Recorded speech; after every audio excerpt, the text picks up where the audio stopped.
meeting is being recorded. Can you share your presentation? Yes.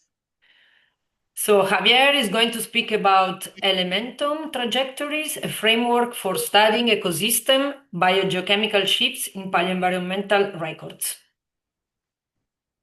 So, oops, is the other right? Yeah, it's okay. Can you put in the presentation mode? You got No? it. Maybe if I move it here. Yeah, there, exactly. Yes? It works? Yeah, no, not yet. Ah, sorry.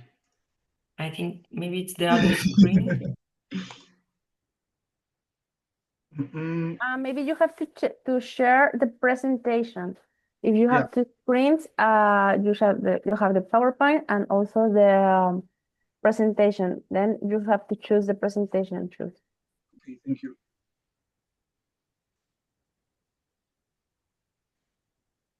So now it works, right? Yes, perfect. Yes, Okay, thank you. sorry. So thank you so much. Thank you for the opportunity to show our work. I'm going to talk about something that may be interesting for all of you, but I'm going to frame it on biogeochemistry. But the framework that I'm going to show you can be extended to any multivariate data. So I think you will all can be interested in this framework that we have developed here. And this is part of my thesis. I'm going to talk about elemental trajectories, a way to understand big shifts in ecosystem using biochemical data.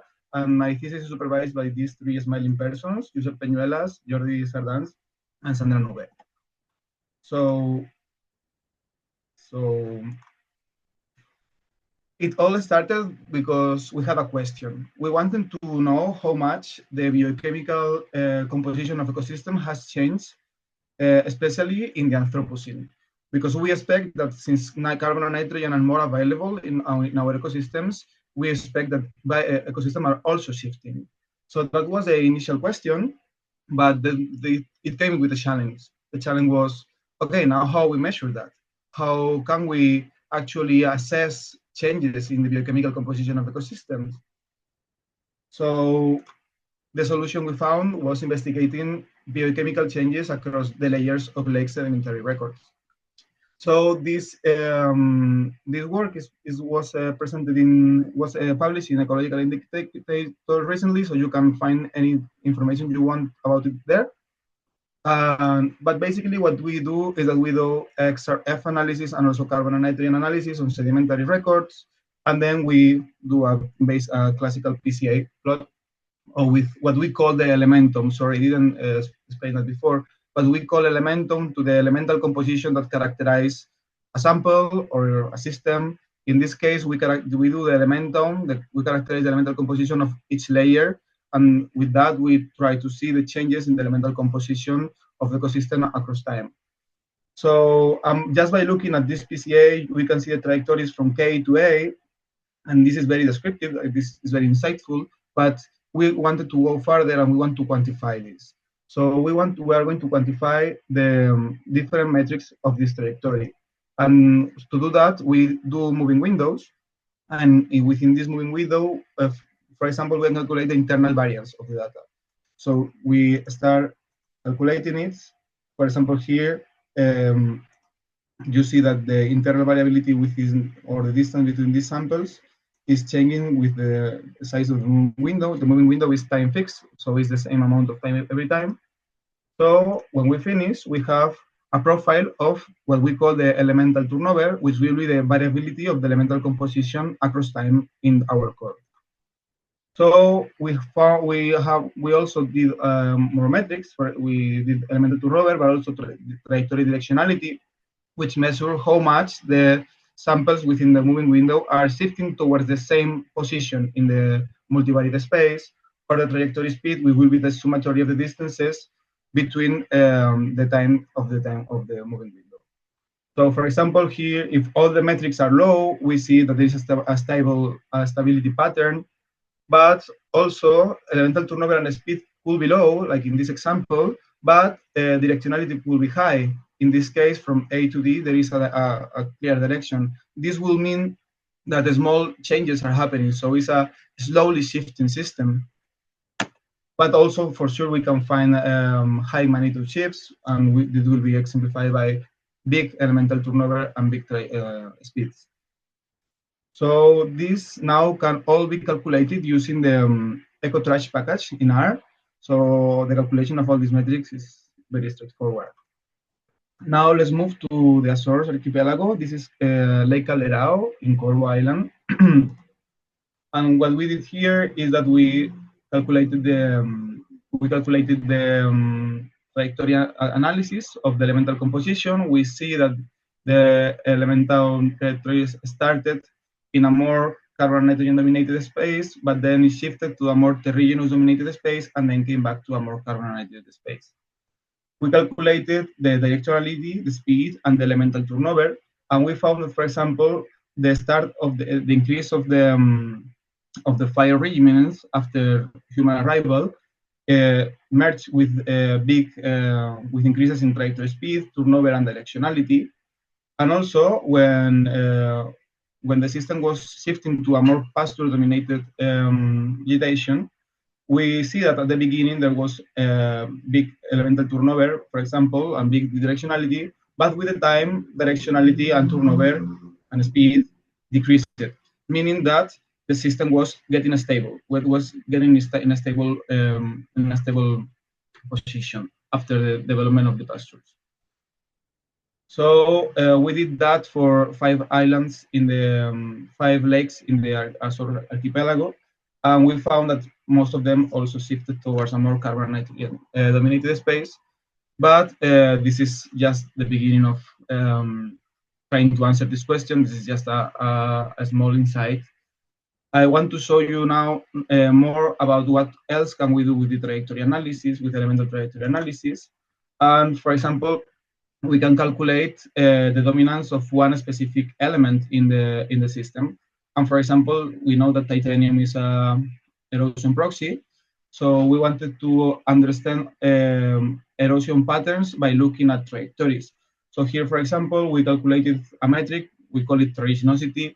It will be like the dominance of the titanium in the system. And we see that from pre-human times to early settlements to the colonial era, the system has been increasing the terragenosity or the of the erosion derived by this proxy.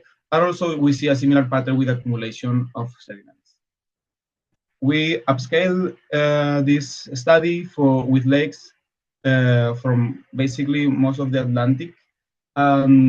We see that this pattern persists, and after human arrival, both the accumulation of sediments and this titanium base metric for erosion both basically increase, meaning that there is an accumulation of sediments, and these sediments are from a terregenous composition, so we can say that the erosion was increased after human arrival, but not also after human arrival, but we also look at different stages of anthropization in the islands. Some islands were anthropized before the arrival of Europeans in the European overseas expansion, while others were unsettled until the European overseas expansion started. And we also detect here that in these first lakes where they were early settled, the erosion increased with the first settlers, but there was not much changes in the magnitude of the changes in this elemental turnover that I portrayed at the beginning.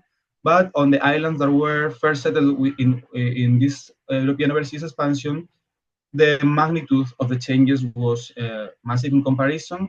It was a high magnitude change, and also that it was a very erosive trend. And this erosive trend has not been unhalted in the last years. It will be like the post-industrial times. So now I want to give a little bit of insight of my next steps. Now we are understanding also the changes in this elementum in these changes in the biogeochemical composition with vegetation communities to see what are the interconnections between vegetation and its biogeochemical niche. So we are crossing CEDADNA's data with Elementum data. And this is the chapter I'm working at the moment.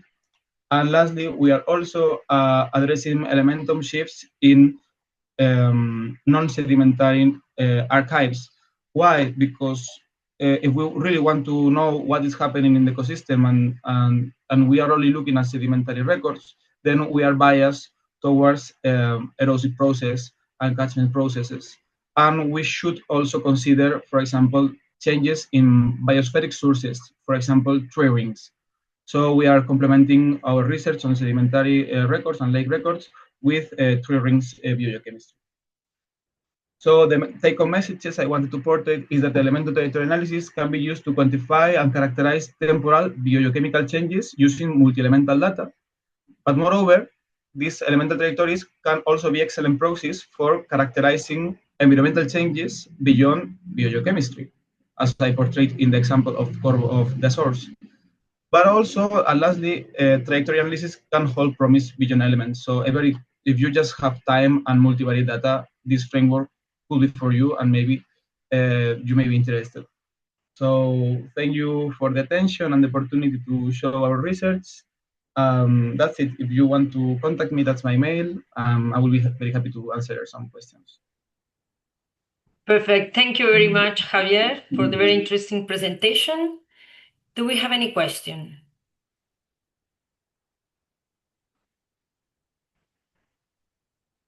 Yes, so Sreya is saying, thank you for the presentation. The lakes from which the data are extracted should be of similar age and sedimentation rate as well as nearer to location. So the lakes need to be in the same area and the same age, For this Atlantic work, they were not even lakes, all of them. So we are working. This is challenging to work with different proxies, different records, and there is our challenge also is to, science is not always easy to do. We will have to look for the best approaches to do so. So I will say that you can do it. It's not necessary. If you can do it that way, then it will be perfect. But and I don't know if I'm answering the question actually, but I think that we have encountered so many challenges, and what we want to do is to use good data, but also as much data as possible, limiting bad quality data, of course. Okay, thank you. Audible. Is someone? There is already someone that is asking for your paper, so your research is interesting. Thank you.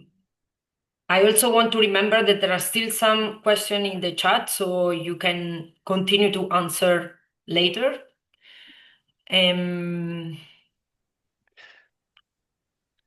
I may have a question for Javi. Thanks so much, Javi. It's been great to see you here and presenting your PhD results. Amazing. So I wonder about this Elementum trajectory analysis. So many, aquatic and I think also terrestrial ecosystems are in the last decades or so are in monitoring data. We are observing some trends in declining nutrients from improvement in, for instance, in water quality due to better, wastewater treatment plants. And so, do you think these trends in up and downs in nutrient conditions or nutrient quantities depending on phosphorus or nitrogen can also be kind of reconstructed using this your analysis or your framework? Hopefully, yes. The idea is that it's possible to do that. I found some interesting insights about that. For example, changing the management of the catchment changed evidently the elementum that we were looking at. I think that this is not about the problem. I don't think it's about the trajectories. I think that this is a statistical test that it works by itself, and I really recommend you to go to EcoTrash. I will put it on because they have a lot of information and different examples, and they are so beautiful to see what they can do with working with trajectories. But I think that the challenge is on the lake record itself. I think that sometimes it's challenging to look at the surface layer, and also you are so the lithology on the catchment could be masking a lot of things. So I think, yeah, you have to be very cautious with assumptions. But for sure, it's possible, and we are actually looking for this. We are looking for the good and for the bad. We are looking for the big impact, but also like to assess if management plans were actually effective in an Elementum point of view. That's amazing. Thanks.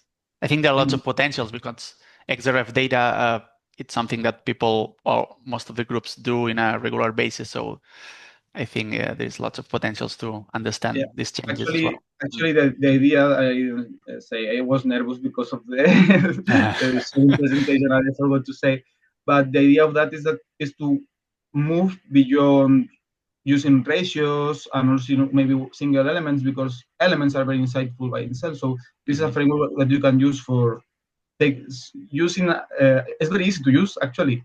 You get more information because you have the dynamism of the system in terms of biogeochemistry, but also these ratios are also important. I am not saying that it's not.